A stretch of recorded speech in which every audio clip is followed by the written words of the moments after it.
High friends, welcome back to my channel. இன்னைக்கு வீடியோவில் 90s கிட்ஸுடைய favourite recipe mango bar recipe எப்படி செய்யுதுன்னு பார்க்கலாம். மேங்கோ சீசன் முடியறதுக்குள்ள என்னென்ன ரெசிபி எல்லாம் கவர் பண்ண முடியுமோ அது எல்லாமே செஞ்சு டேஸ்ட் பண்ணி பார்த்துருங்க. நீங்கள் 90s கிட்ஸாக இருக்கீங்க அப்படின்னா கண்டிப்பாக அந்த ரெசிபி உங்களுக்கு ஞாபகத்தில் இருக்கும். இந்த ரெசிபியை வீட்லேயே ரொம்ப ஈஸியாக குயிக்காக டேஸ்ட்டாக எப்படி செய்யுதுன்னு பார்க்கலாம். நம்ம 90s டைம் பீரியடில் இந்த ரெசிபி எல்லாமே ரொம்ப ட்ரெண்டிங்கில் இருந்தது. ஆனால் இப்போ இருக்கிற பசங்களுக்கு இந்த ரெசிபியை பற்றியெல்லாம் தெரியவே தெரியாது. ஸோ அந்த மாதிரி தெரியாத குழந்தைங்களுக்கு ஒன் டைம் ஆகுது செஞ்சு கொடுங்க, அவங்களும் டேஸ்ட் பண்ணி பார்க்கட்டும். இந்த ரெசிபியை டேஸ்ட் பண்ணுறது மூலமாக அவங்களுக்கும் சரி நமக்கும் சரி நல்ல ஒரு மெமரியாக இருக்கும். இந்த ரெசிபியை பார்க்கறதுக்கு முன்னாடி ஃபர்ஸ்ட் டைம் சேனலை பார்க்குறீங்கன்னா ப்ளீஸ் சப்ஸ்கிரைப் பண்ணிட்டு பாருங்கள். இந்த ரெசிபி செய்யறதுக்கு 3 மாங்காய் எடுத்துருக்கிறேன். 2 இனிப்பு மாங்காவும் ஒரு புளிப்பு மாங்காவும் எடுத்துக்கோங்க. இந்த ரெசிபியை பொறுத்த வரைக்கும் இனிப்பு புளிப்பு காரம்னு எல்லாமே சேர்ந்த ஒரு கலவையாக தான் இருக்கும். நல்ல ஒரு டேஸ்ட்டாக இருக்கும். ஸோ இந்த மாதிரி இனிப்பும் புளிப்பும் கலந்த மாதிரி எடுத்துக்கோங்க. இதை ப்ரெஷர் குக்கரில் சேர்த்துட்டு இது மூழ்கிற அளவுக்கு தண்ணி ஊற்றிக்கலாம். மூடி போட்டு கரெக்டாக ஒரு 4 விசில் வச்சா போதும். ப்ரெஷர் எல்லாமே ரிலீஸ் ஆனதுக்கு அப்புறமா ஓப்பன் பண்ணி பார்க்கலாம். இப்போ மாங்காய் நல்லா வெந்திருக்கு. இப்போ இதை மட்டும் நம்ம தனியாக எடுத்துட்டு நல்லா ஆற வச்சுக்கலாம்.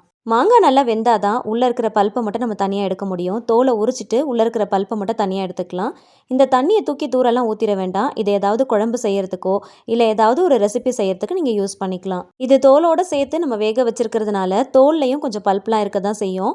அதனால ஒரு ஸ்பூனோ இல்லைன்னா கத்தியோ வச்சு உள்ளே இருக்கிற அந்த பல்ப்பை மட்டும் தனியாக எடுத்துக்கோங்க. மாங்காய்க்குள்ளே இருக்கிற சீட்லேயும் நிறைய பல்ப் இருக்கும். ஸ்பூன் வச்சு எடுத்தீங்க அப்படின்னா ரொம்ப ஈஸியாக எடுத்துடலாம். இந்த மாதிரியும் செய்யலாம். அப்படி இல்லைன்னா ஃபஸ்ட்டே தோலை உரிச்சிட்டு கட் பண்ணிட்டு நீங்கள் ப்ரெஷர் குக்கரில் போட்டு வேக வச்சுக்கலாம்.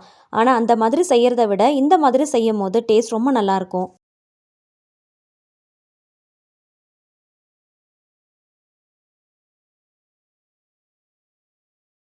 மாங்காயில் இருக்கிற தோலை தனியாக உரிச்சிட்டு உள்ளே இருக்கிற பல்ப்பை மட்டும் தனியாக எடுத்து வச்சுருக்கிறேன். இதை அப்படியே மிக்ஸி ஜாரில் சேர்த்துக்கலாம்.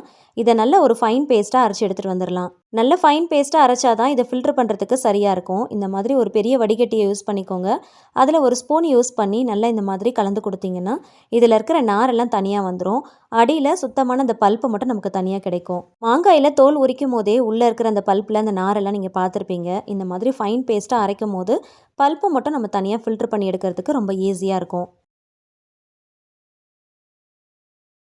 ஃபில்டர் பண்ணதில் நல்ல சுத்தமான பல்ப்பு மட்டும் நமக்கு கிடைக்கும். நாரெல்லாம் தூக்கி போட்டுருங்க. இது அப்படியே ஒரு கனமான பாத்திரத்தில் சேர்த்துக்கலாம். நல்ல ஒரு கனமான பாத்திரமாக சூஸ் பண்ணி எடுத்துக்கோங்க. அப்போ தான் செய்கிறதுக்கு வசதியாக இருக்கும்.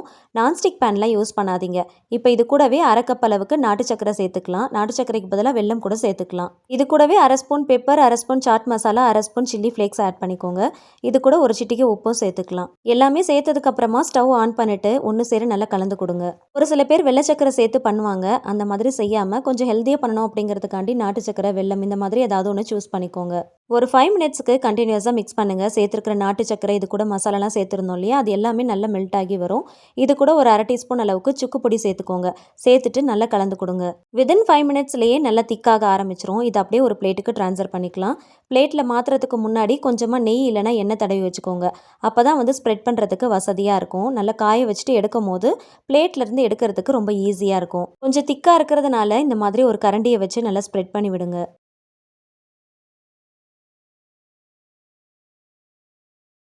ஃபைனலாக ஒன் டைம் இந்த மாதிரி ஸ்பேச்சுலா வச்சு நல்லா செட் பண்ணிக்கோங்க. இது அப்படியே வெயில் எடுத்துகிட்டு போய் காய வைக்க போகிறோம். காய வைக்கும் போது ஒரு காட்டன் கிளாத் போட்டு நல்லா கவர் பண்ணிட்டு காய வைங்க. அடிக்கிற வெயிலுக்கு ஒரே நாளில் நல்லா காஞ்சிரும். சப்போஸ் நீங்கள் வெயிலில் வைக்காமல் வீட்டுக்குள்ளேயே வைக்கிறீங்க அப்படின்னா ஃபேன் காற்றுல ஒரு 2 நாள் வச்சிங்கன்னா நல்லா காஞ்சிரும். வீடியோ பர்பஸ்க்காக நான் கார்னரில் மட்டும் கட் பண்ணி எடுக்கிறேன். இதை நீங்கள் தூக்கிலாம் போட தேவையில்லை. இதையுமே நீங்கள் ரோல் பண்ணிட்டு சாப்பிட்லாம்.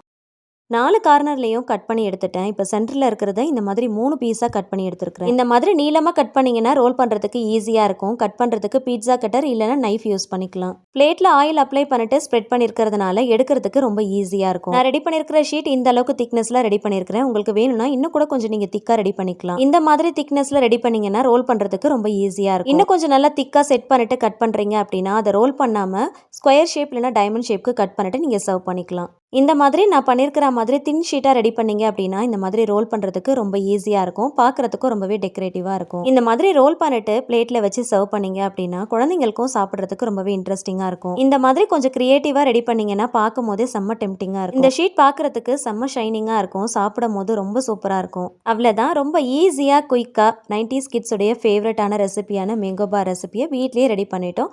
3 மாங்காய் இருந்துச்சுன்னா போதும். நல்ல இனிப்பு, புளிப்பு, காரம்னு எல்லாமே கலந்த ஒரு சுவையில் மேங்கோ பார் ரெசிபி ரெடி. இப்போ இது சீசன்றதுனால சோஷியல் மீடியாவில் எங்கே ஓப்பன் பண்ணாலும் இந்த மேங்கோ பார் ரெசிபி தான். ஸோ இந்த ரெசிபியை நீங்களும் ட்ரை பண்ணி டேஸ்ட் பண்ணி பாருங்கள். இந்த ரெசிபி வீடியோ உங்களுக்கு பிடிச்சிருந்துச்சுன்னா மறக்காமல் லைக் பண்ணுங்கள். தெரிஞ்ச ஃப்ரெண்ட்ஸ் அண்ட் ஃபேமிலிஸ் கூட ஷேர் பண்ணிக்கோங்க. கண்டிப்பாக ட்ரை பண்ணி பார்த்துட்டு ஃபீட்பேக் ஷேர் பண்ணுங்கள். இந்த மாதிரி ட்ரெண்டிங் அண்ட் சீசனல் ரெசிபிஸ் பார்க்க சேனலை மறக்காமல் சப்ஸ்கிரைப் பண்ணிட்டு தொடர்ந்து சப்போர்ட் பண்ணுங்கள். Thank you so much. கீப் வாட்சிங்.